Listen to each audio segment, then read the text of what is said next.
Lorsque l'on évoque le Moyen-Âge, on pense d'abord à des images de châteaux magnifiques, de rois puissants et de chevaliers en armure étincelante. Cette époque de l'histoire européenne, que l'on situe approximativement entre le 6e et le 15e siècle, nous réserve également des chapitres extrêmement sombres. Des chasses aux sorcières brutales, une superstition prononcée et des méthodes de torture inhumaines ont finalement valu au Moyen-Âge le surnom d'âge des ténèbres. Aujourd'hui, nous avons compilé une liste des histoires les plus incroyables du Moyen-Âge et nous espérons que vous les apprécierez. Mais avant de commencer, n'oubliez pas d'appuyer sur le bouton j'aime et d'activer la cloche de notification pour recevoir d'autres vidéos. Et surtout, restez branchés pour découvrir le numéro 3 si vous voulez vraiment être ébahi. Personne n'enfreint la loi. Au Moyen-Âge, quiconque était soupçonné d'avoir commis un crime n'avait guère de raison de sourire. C'est ce que prouvent, entre autres, plusieurs documents historiques réalisés en Norvège au XIIIe siècle. En effet, la réputation d'une personne était à l'époque l'un des arguments les plus importants qu'un accusé pouvait faire valoir devant un tribunal. Dès les premières rumeurs selon lesquelles un habitant avait enfreint la loi, s'il était incapable de réfuter ces allégations, il pouvait être officiellement puni. En d'autres termes, une rumeur est aussi puissante qu'une preuve. Une fois confronté à de graves allégations, un membre de la communauté n'avait pratiquement pas d'autre choix que d'espérer la faveur de ses contemporains.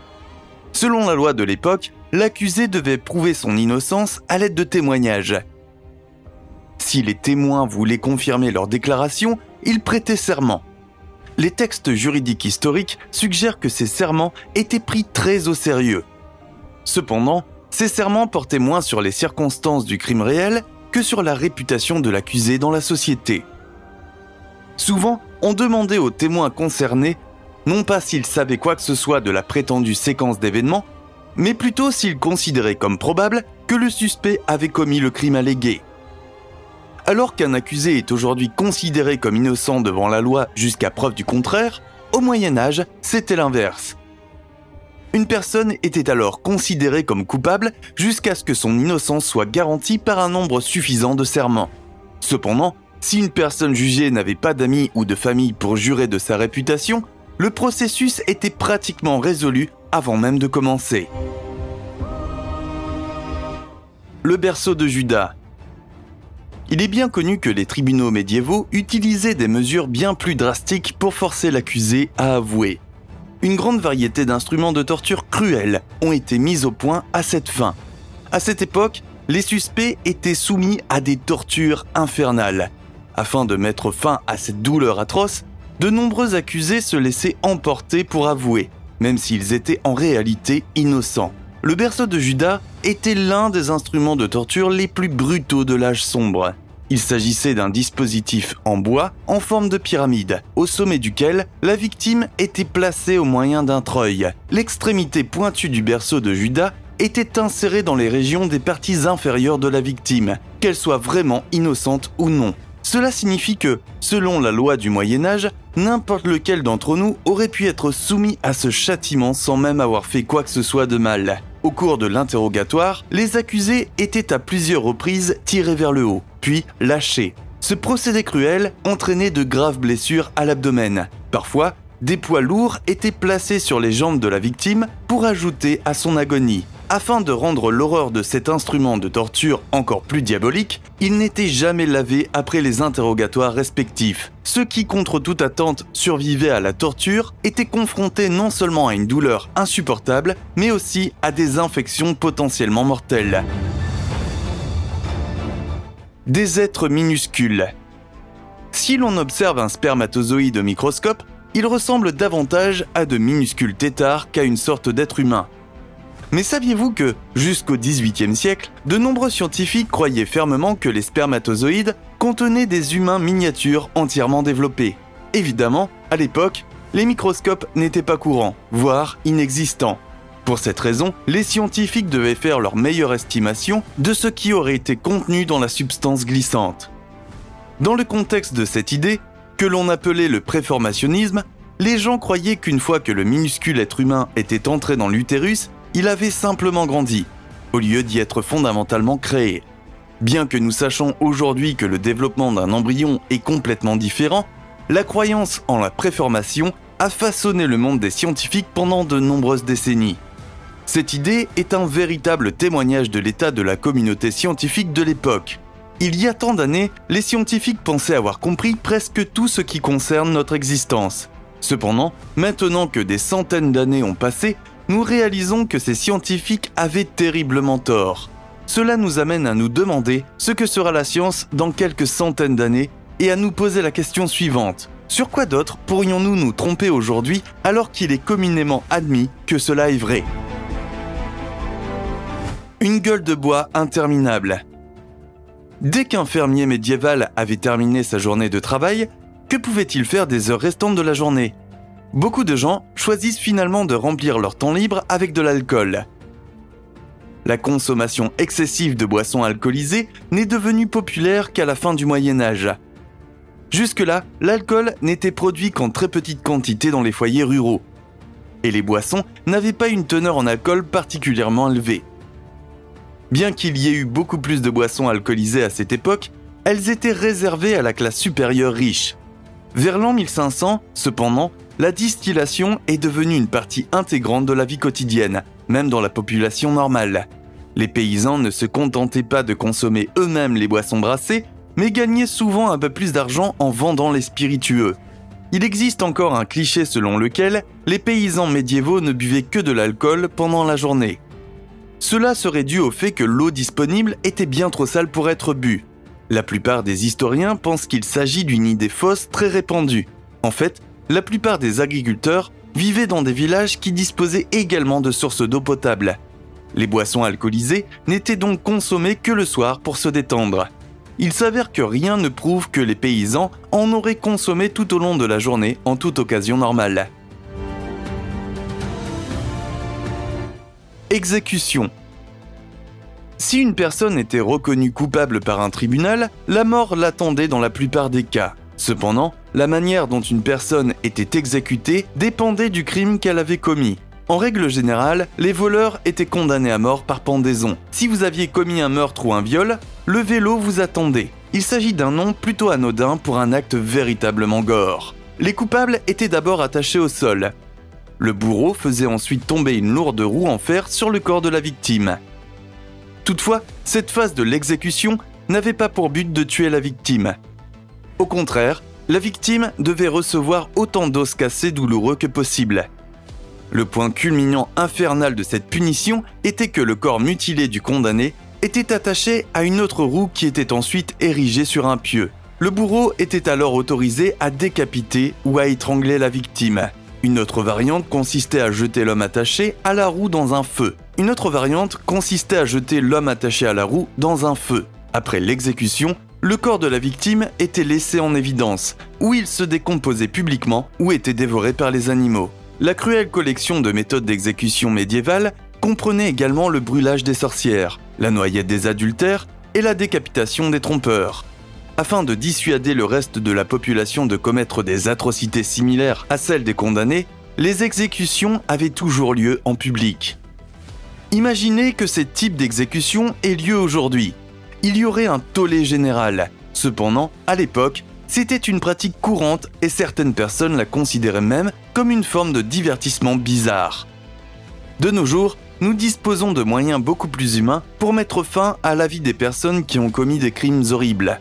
Cependant, même cette pratique a été interdite dans de nombreux États et pays. Mariage. Curieusement, un mariage médiéval s'est avéré beaucoup moins compliqué qu'un mariage actuel. Les mariés pouvaient dire oui sans l'autorisation de la famille ou d'un prêtre. En outre, le mariage ne devait pas nécessairement être célébré dans une église. Certains documents historiques montrent que certains mariages médiévaux étaient célébrés dans la rue, dans un pub ou même au lit. Toute fille de plus de 12 ans et tout garçon qui fêtait son 14e anniversaire étaient autorisés à se marier officiellement. Le divorce, comme il est courant aujourd'hui, n'était pas une option au Moyen Âge. En outre, seuls les chrétiens célibataires et innocents étaient autorisés à se marier, à condition que le conjoint soit également de foi chrétienne. Cette situation est très différente d'un mariage traditionnel de nos jours. Si les cérémonies de mariage diffèrent selon les pays et les cultures, aux États-Unis, il est plus courant de se marier dans une église. Le plus souvent, les mariages sont approuvés par les familles des deux parties. Toutefois, il n'est pas rare que ce ne soit pas le cas, car les familles par alliance ne s'entendent pas toujours. Quoi qu'il en soit, dans la plupart des États américains, il est nécessaire qu'un prêtre ou un fonctionnaire signe le mariage pour qu'il soit considéré comme légitime. Cependant, comme nous l'avons mentionné, ce n'était pas le cas au Moyen Âge. Dans la plupart des cas, il suffisait de déclarer publiquement que l'on était marié pour que cela soit considéré comme légitime. Ce qui est le plus étrange, cependant, c'est l'âge auquel les gens étaient autorisés à se marier. De nos jours, la plupart des États américains déclarent que l'âge légal du mariage ne peut être inférieur à 18 ans, ou à 16 ans dans certains États. Cependant, au Moyen Âge, les personnes qui étaient essentiellement des enfants étaient autorisées à se marier. Famine. Au début du XIVe siècle, l'une des plus graves crises de famine s'est produite dans la Grande-Bretagne médiévale. Les pluies incessantes ont fait pourrir les cultures dans le sol, entraînant la perte de récoltes entières et la mort d'innombrables animaux. Alors que les réserves de nourriture se raréfiaient, les prix des denrées alimentaires atteignaient des sommets de plus en plus absurdes. Le résultat de ces évolutions a été une grave crise de la faim, qui a tué plus de 5% de la population britannique de l'époque. Lorsque la pluie n'a pas cessé dans les mois qui ont suivi et que la crise s'est aggravée, on dit que même le roi et sa cour ont manqué de pain. En désespoir de cause, de nombreux fermiers ont commencé à manger leurs chiens et leurs chevaux. Des rumeurs de cannibalisme ont même circulé pendant cette période inquiétante. Les pluies torrentielles auraient continué pendant 3 ans. Certains historiens suggèrent qu'une éruption volcanique en Nouvelle-Zélande est à l'origine de ce phénomène météorologique drastique. Cependant, on ne peut en être sûr et la cause de la crise n'a jamais été déterminée avec certitude. Les visites chez le médecin. Les médecins médiévaux n'étaient-ils vraiment que des charlatans brutaux ? Lorsque nous examinons certaines des options de traitement disponibles à l'époque, il semble que ce stéréotype dans nos esprits s'avère être faux. Dans le cas d'infections telles que la peste, par exemple, il était normal d'envoyer les patients à ce que l'on appelle aujourd'hui des saignées. Ce qui semble à première vue tout aussi drastique et inutile avait pourtant un fond d'efficacité médicale. Cette idée impliquait essentiellement qu'un patient renonce à une grande quantité de son sang dans l'espoir de guérir sa maladie. Nous savons maintenant que les bactéries présentes dans le sang d'une personne ont beaucoup plus de mal à se multiplier en présence d'une grande quantité de fer. Une hypertrophie de la glande thyroïde, appelée goitre, est aujourd'hui traitée par des comprimés d'iode. Au Moyen-Âge, les médecins utilisaient des algues, elles aussi très riches en iode. On savait que certaines moisissures produisent de la pénicilline, un antibiotique devenu indispensable à notre médecine moderne. En fait, certaines moisissures étaient utilisées dès le Moyen-Âge pour accélérer la cicatrisation des plaies. La peste noire. La peste noire a été l'une des pandémies les plus dévastatrices de toute l'histoire de l'humanité. À l'époque, la peste bubonique sévissait dans une grande partie de l'Europe, faisant environ 25 millions de victimes entre 1346 et 1353. En conséquence, environ un tiers de la population de l'époque a été victime de la peste. Les personnes qui ont contracté cette maladie infernale se sont d'abord plaintes de grosses bosses remplies de pus et de sang. S'ensuivait une forte fièvre, des diarrhées, des vomissements, de fortes douleurs et peu après, la mort. L'agent pathogène correspondant, connu aujourd'hui sous le nom de bactérie Yersinia pestis, se transmettait non seulement d'une personne à l'autre, mais aussi par les morsures de puces et de rats infectés. L'apparition de la peste a complètement bouleversé la vie sociale. Pendant la peste, les Juifs ont été sévèrement persécutés par la population, car ils étaient considérés comme l'élément déclencheur de la catastrophe. Des centaines de Juifs ont été victimes de cette peste brutale à la suite de la catastrophe. Dites-nous ce que vous pensez de ces histoires médiévales étranges et terrifiantes. Faites-nous part de vos réflexions dans les commentaires. Si vous avez aimé cette vidéo, n'oubliez pas d'appuyer sur le bouton j'aime et d'activer la cloche de notification pour recevoir toujours plus de vidéos intéressantes.